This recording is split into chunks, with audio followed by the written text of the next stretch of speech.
तो आइए आज की वीडियो शुरू करते हैं। वीडियो शुरू से करने से पहले अगर मेरे चैनल से आप जुड़े हुए हैं तो चैनल को लाइक, सब्सक्राइब और शेयर करना जरूर याद रखें।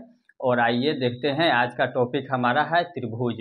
त्रिभुज क्या होता है? त्रिभुज को इंग्लिश में ट्रायंगल कहते हैं। तो तीन रेखाखंड से बनी बंद आकृति को हम लोग त्रिभुज कहते हैं। यानी कि कोई भी हम लोग आकृति लेते हैं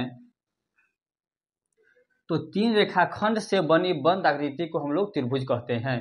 तो क्या देखते हैं, ये तीन रेखाखंड है तो क्या ये त्रिभुज है?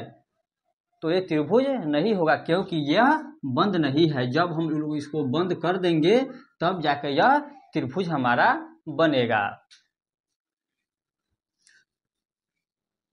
एक चित्र लेते हैं।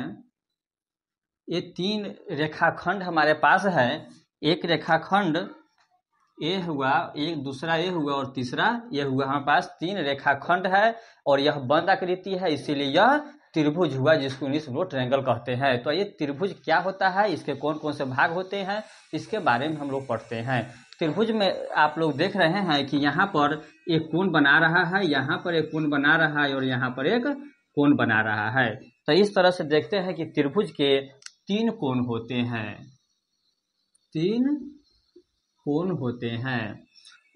दूसरी तरफ देखते हैं कि यहाँ और यहाँ, यानी कि तीन रेखा है, यानी कि इसमें तीन रेखा होता है, जिसको हम लोग भुजा भी कहते हैं।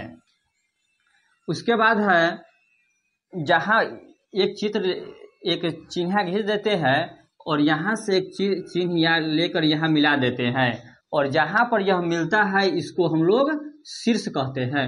तो देखते हैं कहाँ कहाँ यह दो रेखाओं को जोड़ती है। तो देख सकते हैं कि एक रेखा यहाँ पर आकर जुड़ रही है, एक रेखा यहाँ पर आकर जुड़ रही है और एक रेखा यहाँ पर आकर जुड़ रही है। तो इसको हम लोग 1 2 3, यानी कि इसमें भी तीन शीर्ष हैं, इसमें तीन शीर्ष है। तो कोण को इंग्लिश में हम लोग एंगल कहते हैं।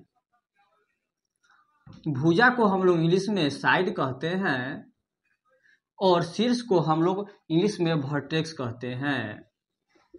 तो इस माध्यम से आपने समझ लिया कि त्रिभुज तीन रेखाखंड से बनी बंद आकृति है। इनमें तीन कोण, तीन भुजा और तीन शीर्ष होते हैं। इसके त्रिभुज के तीनों कोणों की माप होती है 180 डिग्री। तीनों कोणों की माप 180 डिग्री होती है, यानी कि 60 60 60। एक इसमें किसी में कम भी हो सकता है और ज्यादा भी हो सकता है, तो वो भी त्रिभुज होगा। जब तीनों को जोड़कर,